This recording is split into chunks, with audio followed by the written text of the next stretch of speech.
Hello, guys. Thank you for joining us today. Today, we're joined by Christian Evans, a self-proclaimed capitalist, drives with a profit-first model, has experienced a lot of success in his businesses, and so excited to get his perspective for us today. Christian, you want to take a moment and introduce yourself?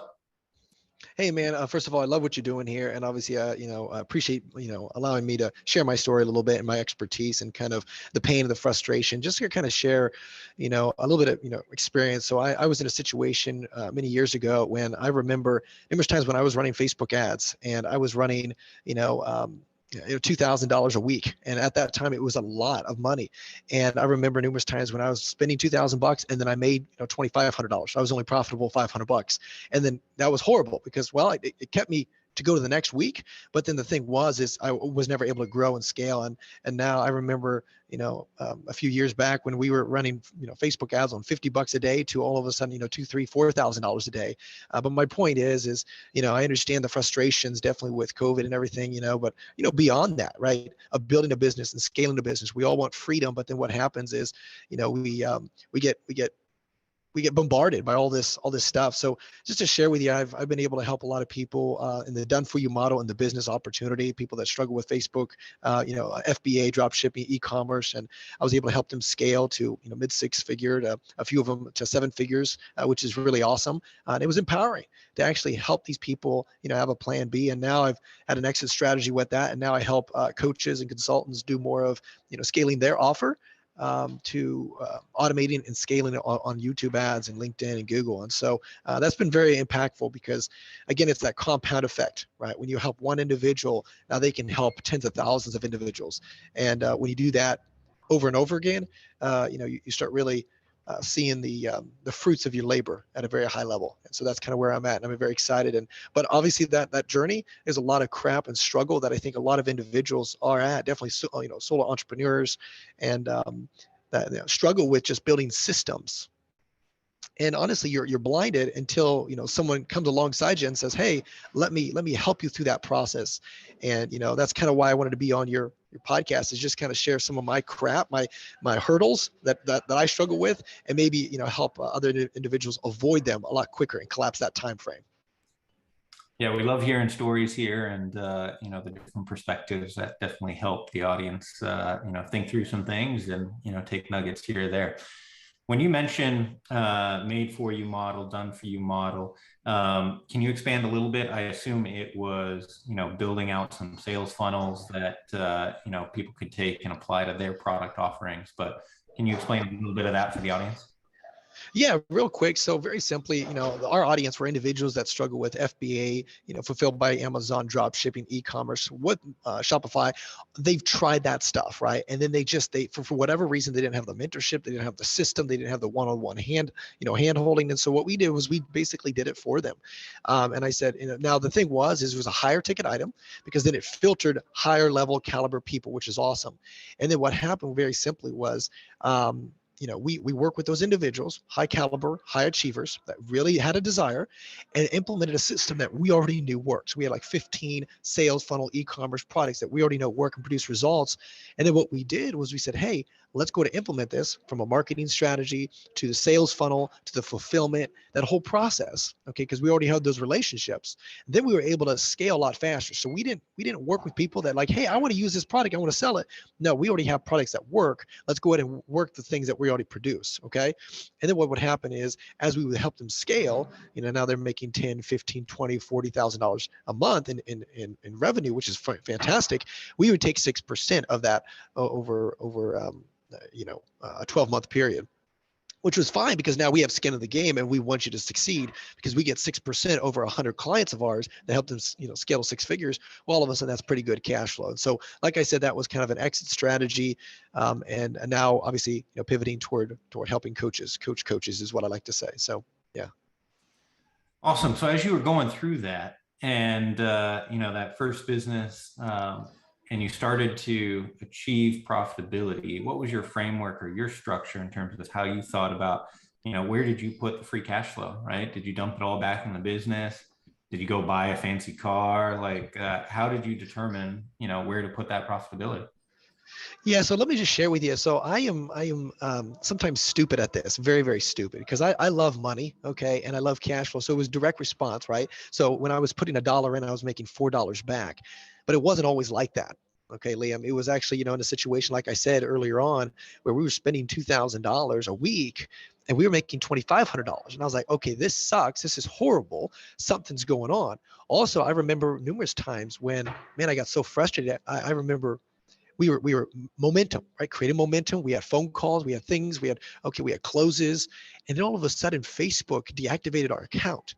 Now that was our only lead generation. I needed Facebook to keep going because I was in a situation, which I hate to be in, where I needed the income from my new sales to pay my salespeople, right? That's a horrible, horrible situation to be in.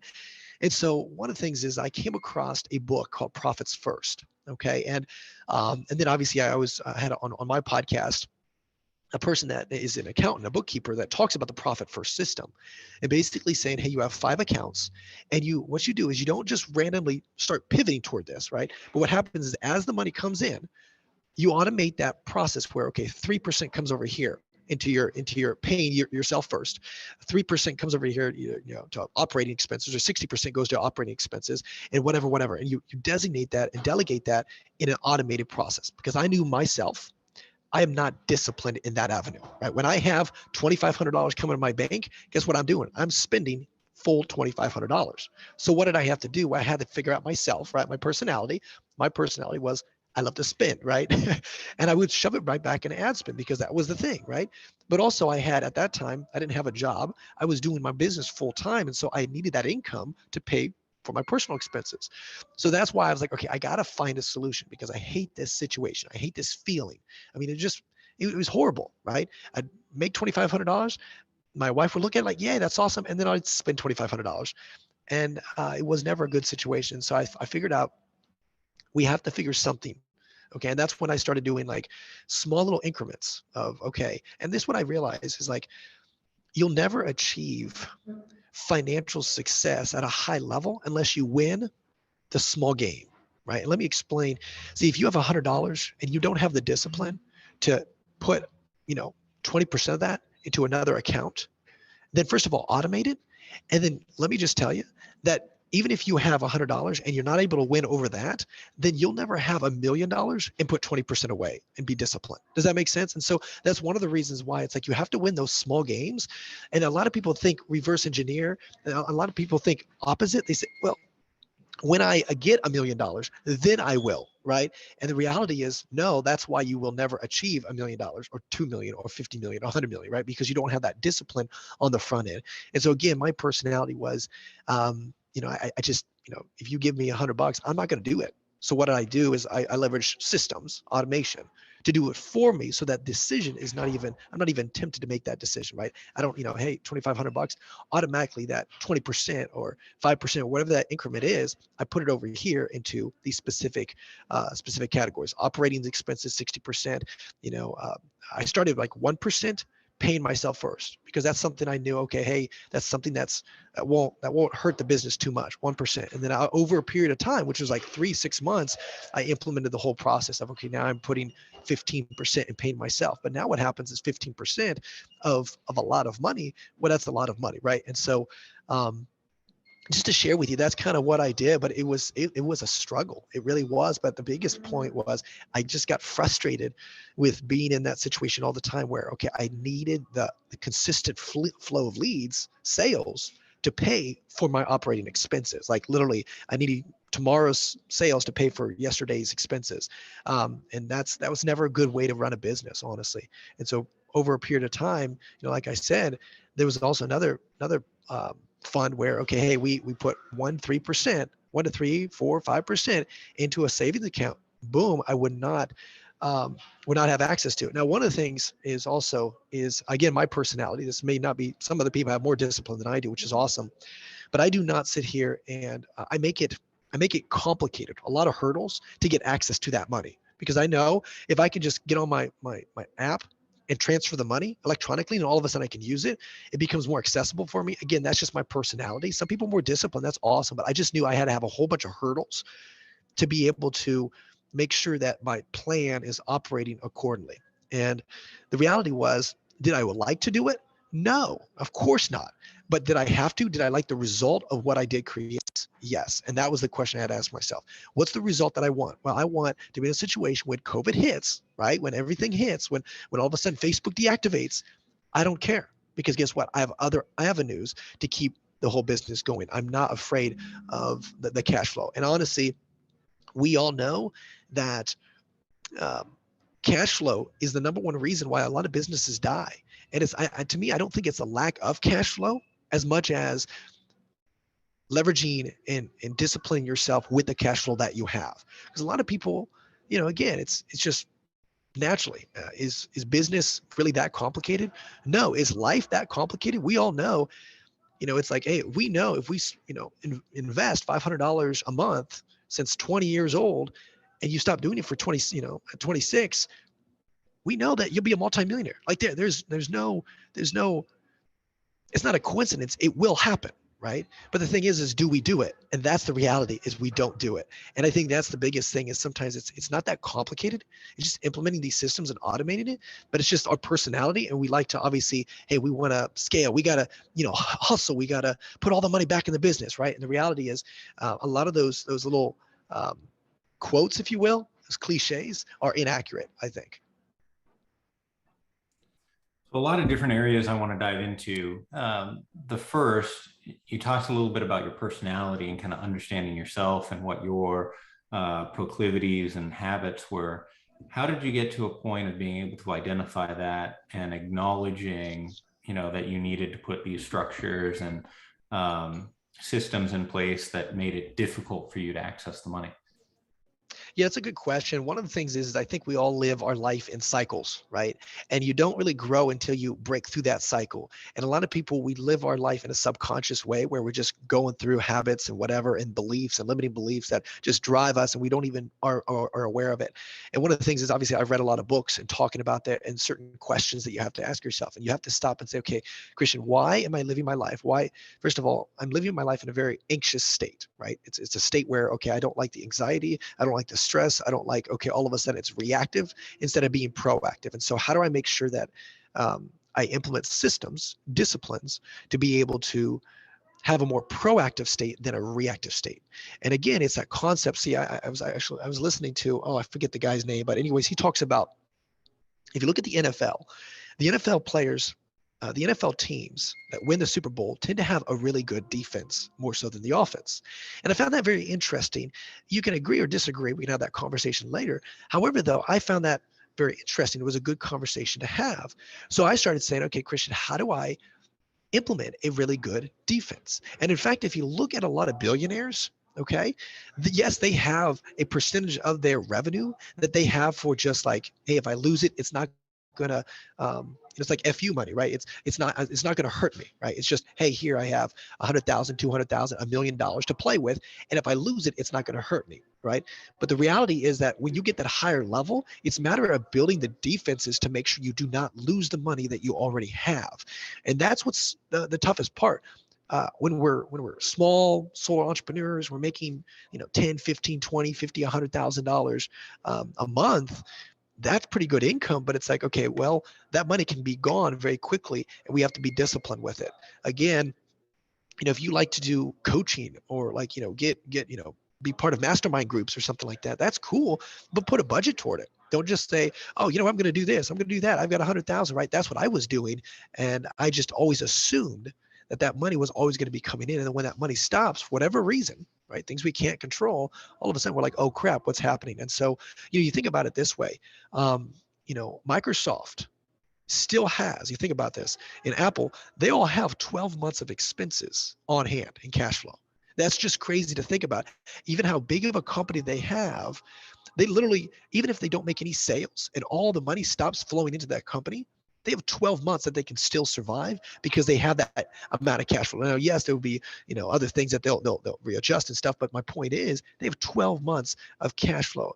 And, But it all started with $100, right? Win that small war, and then all of a sudden, when you graduate to 100,000, to a million, to several $1 million, that's how you do it. It's just that small, winning that small war. But again, understand your personality. Again, my personality is tremendously different, but asking those real tough questions about yourself, I think, is imperative to understand how to build these systems to operate around you, um, to facilitate your weaknesses, if you will. You talked about these defensive strategies, right? You talked about making it difficult to access your money. You talked about certain allocations going to different accounts. Are there other strategies that you put in play to protect or grow your money on the side, that, you know, was the reserve money or something that you were going to use down the road versus spend now? Yeah. So one of the things is, one of the things that I love is I was listening to another guy and he talks about, lifestyle. So, you have to ask yourself, I always hate to be one of those people that like, okay, I have $10 million, but I never bought a car. I lived in a small house. I want to actually enjoy life, right? And I don't want to be one of those people that just like, oh my gosh, I got a bajillion dollars, but I never really enjoyed life. I never had a donut. I never went, skydiving or anything, like that's what I realized. So you have to ask yourself, what kind of lifestyle do you want to live, and what kind of income do you want to have to be able to facilitate that lifestyle? So it's okay to have a Lambo. Cool, wonderful, but make sure that your asset is paying for that liability, right? And so that's the way I look at it. Now, to answer your question, my dad and I, we also do a lot of real estate. The reason why, it's more of a cash flow business, and it's a good, kind of tax advantage, definitely if you know how to leverage it. So, however, though, I don't focus on too much of anything else. So again, comes to more of just, focus and energy and where my focus can run.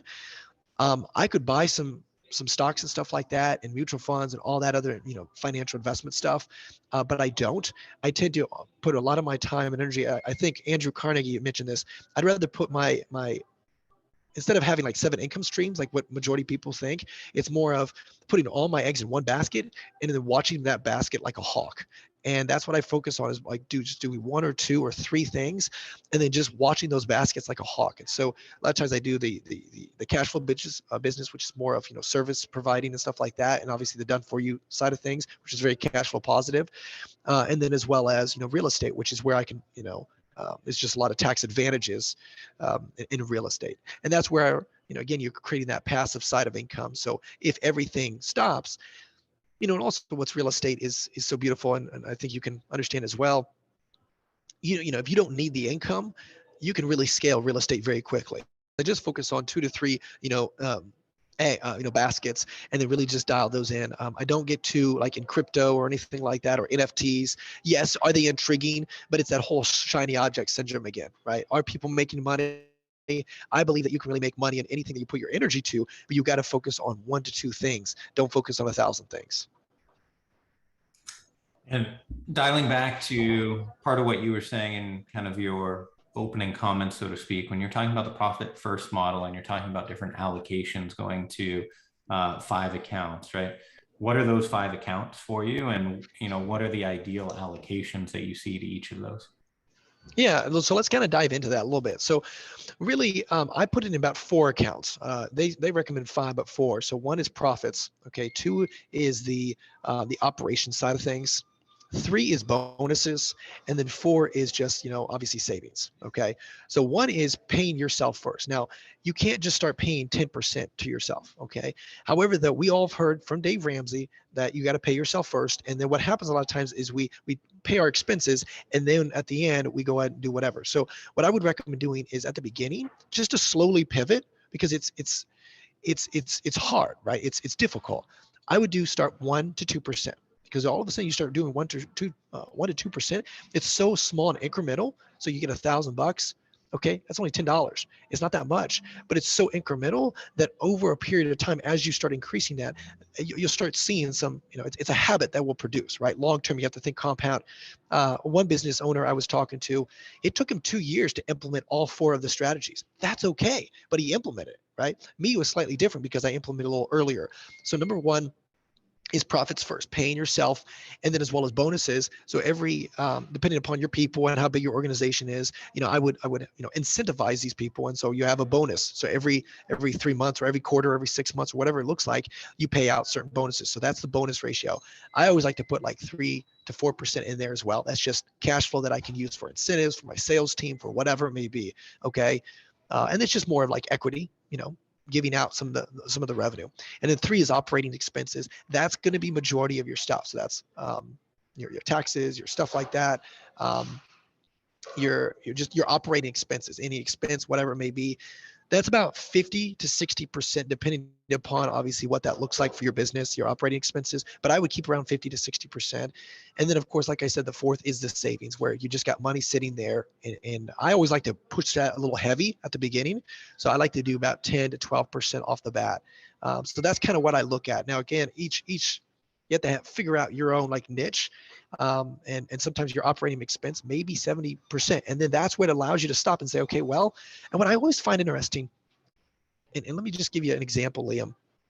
Sometimes when we have money sitting there, we, as entrepreneurs, we say, oh, we can spend that money, right? When we have a credit limit, we can spend that money. We've got X amount of dollars available. What happens, and I find this very interesting, is when you put a constraint on your mindset. Okay, I don't have $100,000 to spend. I only have $60,000 a month for my operating expenses.